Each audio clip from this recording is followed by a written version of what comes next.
Le sujet qui nous préoccupe donc ce soir au sens large est la domination d'un petit nombre de personnes sur une très grande majorité de la population mondiale.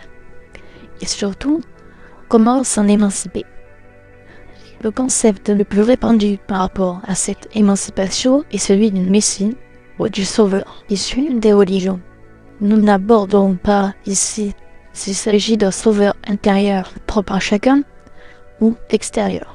Le monde de la manifestation extérieure étant par définition une expression dégradée de concepts invisibles supérieurs.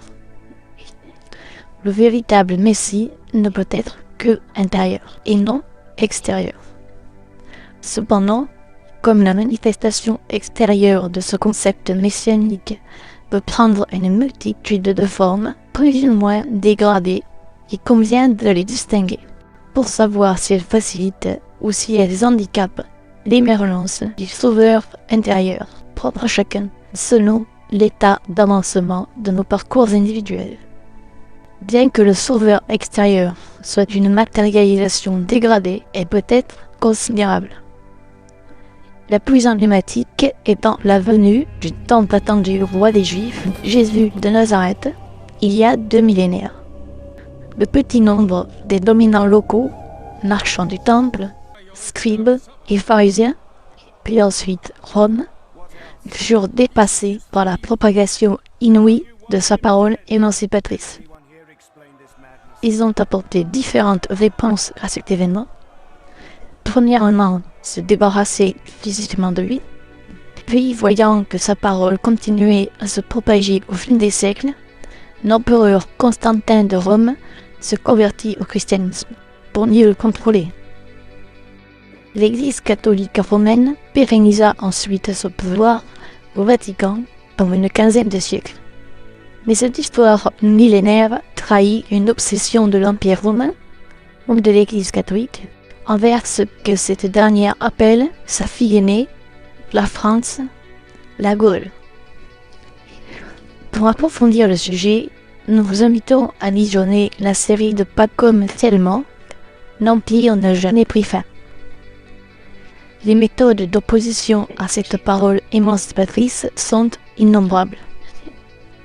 Annihilation, détournement, réappropriation, étouffement, usurpation, etc. Si elles ont pu contenir le message jusqu'à aujourd'hui, l'enjeu actuel est différent, car il s'agit d'anticiper le retour du Messie, le sauveur extérieur. Chacun y va de sa stratégie. Certains finiront par l'accueillir en estompant leur participation à une première crucifixion quelque peu hâtive, mais le reconnaître tout de même. C'est essentiel. La seule différence entre le Mashiach et celui que eux prétendent être le Messie, c'est que le premier, d'après nous, était un grand naïf qui a présumé du désir des nations de véritablement découvrir le vrai Dieu. Et maintenant, je vais vous le dire d'une autre manière. Mais qu'est-ce que vous croyez que le Mashiach va faire? Il va faire exactement la même chose, sauf que lui, il va réussir. Ça veut dire, qu'est-ce qu'il va faire le Mashiach? Le premier, le deuxième, le troisième, peu importe. Qu'est-ce qu'il va faire le Mashiach? Il va se tourner vers 7 millions d'hommes et de femmes, et il va leur enseigner, tu aimeras ton prochain comme toi-même. Il va leur enseigner la justice, il va leur enseigner la bonté, il va leur enseigner tout ce qui fait que le monde va se moraliser. Mais encore une fois, le Mashiach, avec 2000 ans de retard, si j'ose dire, va tout simplement essayer de refaire exactement la même chose, sauf que lui va réussir. Pourquoi? Parce qu'il aura les bonnes paroles, les bons mots, la bonne attitude, et aussi que la conjoncture s'y prêtera, ce qui n'était pas le cas d'avant. Oui, messieurs, c'est les Juifs de France qui vont construire la royauté d'Israël, ce qui veut dire qu'ils vont dévoiler le Mashiach.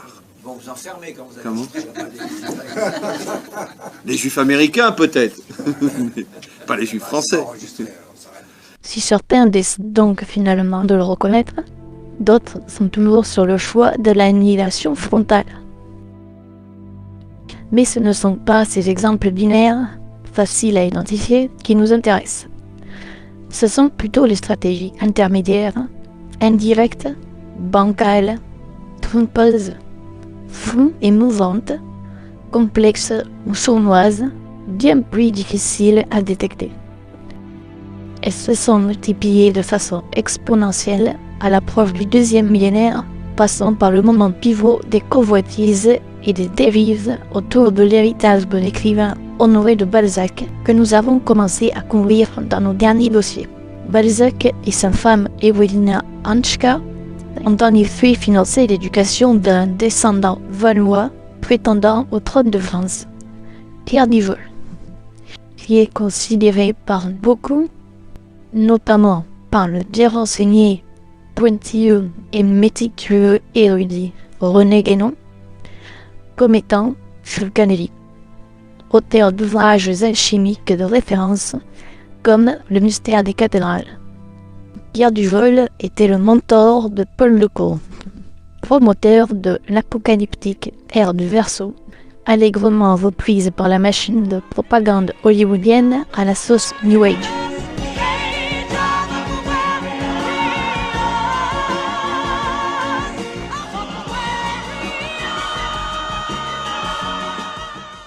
Paul Lecourt était lui-même le mentor de Pierre Plantard de Saint-Clair, concepteur du mythe de Rennes-le-Château, dont l'intrigue gravite autour de l'héritage mérovingien de la monarchie européenne. Avec son fameux abbé Saunière, le sauveur Jésus étant un roi, menaçant de ressurgir en France, l'enjeu est de taille. C'est pourquoi la machine hollywoodienne s'empara aussi de ce sujet avec certains blockbusters comme le Da Vinci Code ou encore Matrix. But your name was never Saunière. It's St. Clair. It's one of the oldest families in France. It's from the line of the Merovingian kings. Sophie, you are the secret. The female womb that carried Jesus' royal bloodline. Hallelujah. You're my savior, man. My own personal Jesus Christ. Puis-je vous aider? Yes, we are here to speak with the Merovingian. Of course. He has been expecting you. La guerre des lignées pour usurper l'héritage du Sauveur fait ouvrage. Beaucoup de factions y prétendent, mais avec des méthodes ayant considérablement évolué depuis l'Inquisition. Revenons donc sur l'origine de ces dérives. La femme de Balzac entretenait des relations très étroites avec le magicien le plus emblématique du XIXe siècle, Eliphas Lévi, auteur de cette incontournable représentation modernisée du Baphomet. Eliphas vouait une admiration sans borne à Ewelina, qu'il déclara dans un livre consacré à Rabelais, qui était un protégé des Valois, tout comme Léonard de Vinci. Bien avant le carnage racialiste de la Seconde Guerre mondiale, René Guénon explique dès 1921 qu'Eliphas Lévi avait écrit un grimoire de magie noire suprémaciste, qui pourrait avoir de graves conséquences, surtout si les Anglais ou les Allemands le mettaient en application. Les écrits de René Guénon sont pris très au sérieux par les dirigeants politiques, malgré le fait que ce dernier condamne leur vision du monde avec une intransigeance impitoyable. Dans toutes les sphères politiques, Guénon est beaucoup plus connu qu'on ne le pense. C'est une œuvre qui est lue et relue et que l'on utilise dans tous les milieux. Des fois pas à bon escient, mais qui est utilisée dans tous les milieux. La majorité des lecteurs de René Guénon sont ses meilleurs ennemis, comme François Mitterrand et bien d'autres. Jusque dans les milieux politiques, l'impact de Guénon c'était la femme d'André Malraux qui disait à un ami que dès qu'un livre de Guénon sortait, André Malraux courait acheter la première édition. C'était Guénon, comme De Gaulle était un lecteur assidu de Guénon. François Hollande passe dans les allées, il regarde et tout d'un coup, il voit ce livre avec la photo de Guénon. Il s'arrête. Et il dit « Ah, René Guénon? Vous avez écrit sur René Guénon? René Guénon est très important. Il faut vraiment le lire. C'est un auteur important. » François Hollande, Qu'est-ce qu'il fait? Il prend le livre et il l'embarque. Mon éditeur n'a rien dit, il l'a laissé. Il en va de même pour le nouveau roi d'Angleterre, ou le conseiller de Trump, Steve Bannon. C'est là qu'on voit les dérives qui sont incompatibles, en apparence tout moins, avec la vision guénonienne. Mais à ce moment-là, le raisonnement de Bannon laisse tomber Guénon, évidemment, qui ne correspond plus du tout. Et là, il va se retourner du côté des Volats. C'est aussi le cas d'Alexandre Dugin, dont l'importance de l'influence sur la politique russe a fait de lui la seule personnalité de l'establishment poutinien à être ciblée par un attentat en lien avec la guerre en Ukraine. Les images ont été diffusées en boucle sur la télévision russe. L'explosion de cette voiture à une quarantaine de kilomètres de Moscou sur une autoroute. Le grimoire suprémaciste d'Eliphas Lévy passa par Marseille avant de tomber entre les mains des Anglais. Dans son livre de 1921, Guénon expose principalement la théosophie, une religion fabriquée par des agents anglais à la tête de laquelle ils avaient placé une Ukrainienne, Elena Blavatsky, en écho aux origines ukrainiennes d'Ewelina Hanchka. Les théosophes s'appliquèrent à fabriquer un premier messie international au service de l'Angleterre, Jiddu Krishnamurti. Nous ne portons aucun jugement sur le message de Krishnamurti, ni sur sa personne, car même les apprentis sorciers les plus mal intentionnés choisissent toujours des candidats de bonne constitution, inconscients du sort qui leur est réservé et totalement innocents. Et il est bien connu que c'est dans le fumier que poussent les plus belles plantes. Mais nous souhaitons simplement informer sur cette réalité et inviter le public à la plus grande vigilance quant à ce genre de fabrication et à réfréner tout engouement envers ces figures antéchristiques, sans pourtant remettre en cause l'authenticité de leur bonté intérieure. Le cas Krishnamurti est particulièrement encourageant car l'incorruptibilité de son cœur le poussa à comprendre la manipulation et à se rebeller contre les apprentis sorciers. Mais à notre époque de multiplication exponentielle de ces cobayes antéchristiques, tous n'arrivent pas à un tel degré de libération. Contrairement à l'antéchrist qui n'a qu'un seul œil ouvert, ouvrez bien vos deux yeux. Mais revenons à nos théosophes qui, après avoir récupéré la maison de Balzac, fournirent par leur idéologie une matière première considérable pour la propagande américaine, avec des concepts tels que les Superman, les races supérieures qui aspireront les X-Men, ou les maîtres ascensionnés et anciens astronautes qui deviendront nos mythiques extraterrestres modernes. Notre grande fabrication anglo-saxonne ayant eu un impact équivalent à la théosophie via la propagande américaine et le mouvement pseudo-rose-croix amorque que nous avons déjà couvert dans les dossiers de notre série Éveil. L'amorque a été officiellement créé à Toulouse, l'île où Pierre Duvol passa l'essentiel de ses activités occultes et à laquelle il fait en permanence référence dans ses écrits.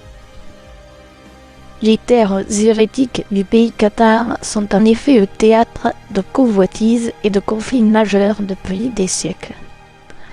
C'est notamment à Toulouse que s'est établi l'ordre des Dominicains en raison des origines de l'Inquisition catholique. Ces tours de force persistent de nos jours.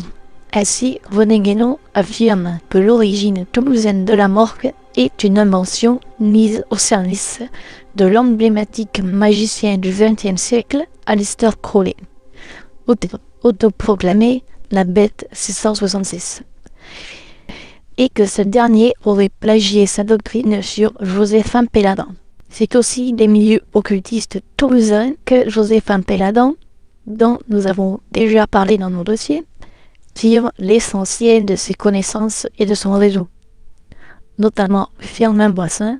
Par Firmin Boissin, notamment, Péladan reçoit une initiation. Firmin Boissin, qui révéla le financement de l'éducation de Pierre Duvol par les Balzac. La propagande anglo-saxonne dont nous avons parlé plagia elle aussi allègrement Péladan. L'idée qu'avec de grands pouvoirs, il y a de grandes responsabilités. Alors tout le monde pense que cela a été inventé par Spider-Man. Même la Cour suprême américaine cite avec de grands pouvoirs viennent de grandes responsabilités de Spider-Man dans un arrêt de 2017. Mais en réalité, on trouve le même mot chez Kandinsky qui dit le tiré de Péladan. Avec de grands pouvoirs viennent de grandes responsabilités. Ici, évidemment, Kandinsky ou Péladan ne parlaient pas de super-héros, mais ils parlaient des artistes qui sont des super-héros d'une façon ou de l'autre chez Péladan. Donc, on n'est pas vraiment très éloigné de Spider-Man. Cette doctrine secrète de Péladan qui se réfère aux Éloïtes. Alors, on a vu qui sont les Éloïtes pour Péladan, ce sont les Néphilim, ce sont les fils des anges déchus qui sont venus sur terre et ont couché avec des femmes humaines. Et les artistes sont souvent partis de cette race secrète, donc ils ont du sang angélique dans leurs veines. Et sans doute, quand Péladan dit ça, il pense avant tout à soi-même. Il est plus qu'humain, il a des traces de sang angélique, et c'est ça la doctrine secrète, non pas dans ce cas de Madame Blavatsky, mais de Péladan. Continuant sur la lancée de l'arnaque théosophique, l'Angleterre misera sur son agent double Aleister Crowley pour conserver son avance sur l'Allemagne dans cette course au trône mondial suprémaciste. Crowley était en effet un propagandiste pro-allemand hystérique durant la Première Guerre mondiale aux États-Unis, pour le compte de l'autre ennemi juré de l'Angleterre qu'est la France, c'est-à-dire l'Allemagne. We've made inquiries in New York, and that Mr. Aleister Crowley is an employee of the British government, and that basically the Americans were told to back off, that he's working for us. And this came from the British consulate, that he's working for us. La stratégie de Crowley était bien plus luciférienne que satanique. C'est-à-dire qu'au lieu d'empêcher l'Allemagne d'agir, il la poussa à en faire trop, à être tellement allemande, trop allemande, au point de dégoûter l'Amérique de l'Allemagne et de pousser cette dernière à la faute. Le succès de cette méthode a été tel que Crowley remit le couvert pour la Seconde Guerre mondiale avec son nouveau protégé, l'artiste peintre autrichien Adolf Hitler. Une fois de plus, René Guénon avait repéré les manigances de Crowley envers Hitler, bien avant que ce dernier ne fût porté au pouvoir. Crowley prétendait en effet que Hitler était son poulain. Concernant l'objectif de Crowley de dégoûter le monde de l'Allemagne en la poussant à être trop allemande, on peut dire que la perfide Albion a su transformer l'essai pour la Seconde Guerre mondiale, un coup décisif dont l'Allemagne ne s'est toujours pas remise aujourd'hui.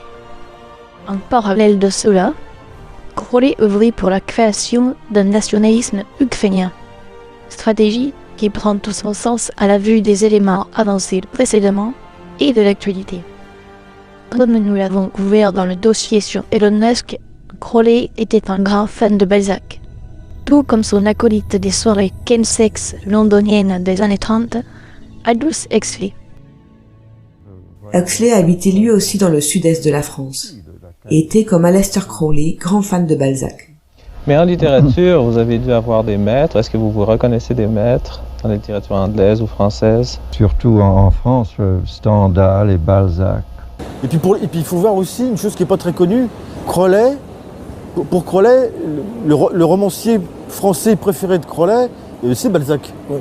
Selon le chercheur John Irvine, le maître d'œuvre du projet Bluebird serait l'écrivain Aldous Huxley. Bluebird deviendra par la suite le projet MKUltra. Dans la nuit du 15 au 16 août 1951, la CIA empoisonna le pain de ce même village avec du LSD dans le cadre du projet Bluebird. Crowley découvrit l'importance de Balzac chez son maître et sculpteur emblématique des 19 et 20e siècles, Auguste Rodin. Je pense que Crowley a reconnu immédiatement en Rodin le maître que lui voulait être en magie. Il a rencontré dans le maître en sculpture, lui, dans le côté démiurgique du travail de Rodin, ce que lui voulait opérer sur le plan de l'ésotérisme. Ces textes résultent donc des 15 jours que Crowley a passé à Meudon sur invitation de Rodin. Meudon étant le lieu de résidence de Rabelais, d'où le titre du livre d'Eliphas Lévy dédié à la femme de Balzac. Crowley se prenait d'ailleurs pour la réincarnation d'Eliphas Lévy, dont il revendiquait la filiation sur le tarot de Marseille. Il disait avoir reçu sa religion Télima de l'esprit de Rabelais. On distingue bien ici qui serait approprié quoi et qui comment appliqué. Il en va de même pour Rodin, qui avait développé un complexe de taille envers Balzac. Poursuivant son travail de plagiat, de détournement et de réappropriation, Crowley créa, comme Eliphas Lévy, un grimoire pour la fabrication d'un messie suprémaciste sous la forme d'un roman intitulé Moonchild, sous fond de guerre mondiale et de référence à Rabelais. Comme nous l'avons vu précédemment, le chef du département de la NASA pour la propulsion des fusées, Jack Parsons du JPL, était un fanatique de Crowley et de sa religion Télema. Nous avons aussi vu que la NASA a elle-même été créée grâce aux scientifiques nazis récupérés par l'Amérique via l'opération Paperclip. Comme le spécialiste des fusées et collègue de Jack Parsons, le SS Werner von Braun. Opération Paperclip à laquelle participa l'oncle de Donald Trump, John Trump, notamment en raison de ses origines allemandes. Aleister Crowley tira la sonnette d'alarme dans une lettre lorsqu'il apprit que des apprentis sorciers utilisaient son grimoire afin de créer un messie suprémaciste. Il dénonce les auteurs comme étant les fondateurs de l'église de scientologie Ron Hubbard et un certain Frater 210, qui n'est autre que Jack Parsons. Comme son nom l'indique, la création du Moonchild est en lien avec la Lune. Crowley était méticuleux dans sa pratique de la magie et des messages subliminaux, les nombres et les dates n'étant jamais choisis au hasard. C'est pourquoi il écrit cette lettre le 14 juin 1946, jour d'une éclipse de lune. C'est aussi la date de naissance de Donald Trump. Ajoutez à cela que le grimoire d'Eliphas Lévy, dont s'est inspiré Aleister Crowley, est entièrement basé sur les atouts du tarot de Marseille, appelé Trump en anglais. Crowley revendiquant aussi la filiation du tarot d'Eliphas Lévy. Tout comme pour Krishnamurti, nous ne portons aucun jugement sur Donald Trump, ni sur ses paroles, ni sur ses actions, ni sur ses intentions. Mais cette convergence d'indices nous invite à la prudence quant aux manigances de son entourage, dont lui-même n'a pas forcément conscience, car c'est bien le propre de ce genre d'opération que de faire ressentir avant tout les aspects bénéfiques afin de masquer les aspects maléfiques que le sujet a naturellement tendance à ignorer tant que tout va bien. Mais comme, à notre connaissance, Donald Trump n'a pas dénoncé son entourage comme l'a fait Krishnamurti, nous invitons tout le monde à redoubler de vigilance et d'alerter sur ses influences occultes et invisibles, jusqu'au principal intéressé lui-même. Les personnes ciblées par ce type de magie opérative sont généralement totalement inconscientes et innocentes. Cette technique de la mère porteuse, décrite par Crowley, a été illustrée dans le film Rosemary's Baby de Roman Polanski, What have you done to it? que nous avons déjà évoqué dans le dossier sur le 11 septembre et qui a tourné la 9e porte avec Johnny Depp, à quelques kilomètres de Rennes-le-Château, à la frontière des départements 9 et 11. Cette inconscience même, cette innocence, cette jovialité, cette authenticité et cette sympathie sont des critères de choix pour faire de cette cible un véhicule idéal. Mais il y a grand lieu de s'inquiéter lorsque l'entourage qui lui transmet ces valeurs flirte avec des concepts et des personnages douteux des deux côtés de l'Atlantique. Comme par exemple Harvey Ford, sympathisant et collaborateur notoire du Troisième Reich. A company founded by a man named Henry Ford, good bloodlines, good bloodlines. If you believe in that stuff, you got good blood. My uncle was a great professor and scientist and engineer, Dr. John Trump at MIT. Good genes, very good genes, okay? Very smart. You know, I'm proud to have that German blood, there's no question about it. Great stuff. Il est fort regrettable que la sympathie et la jovialité de Donald Trump puissent servir de véhicule à ses idéologies. Ne sous-estimons donc pas l'éventail de rejetons que nos apprentis sorciers sont capables de semer dans la nature. Il y en a pour tous les goûts. Et c'est par ceux qui sont les plus insoupçonnables que les plus purs sont ciblés par ce genre de pratique.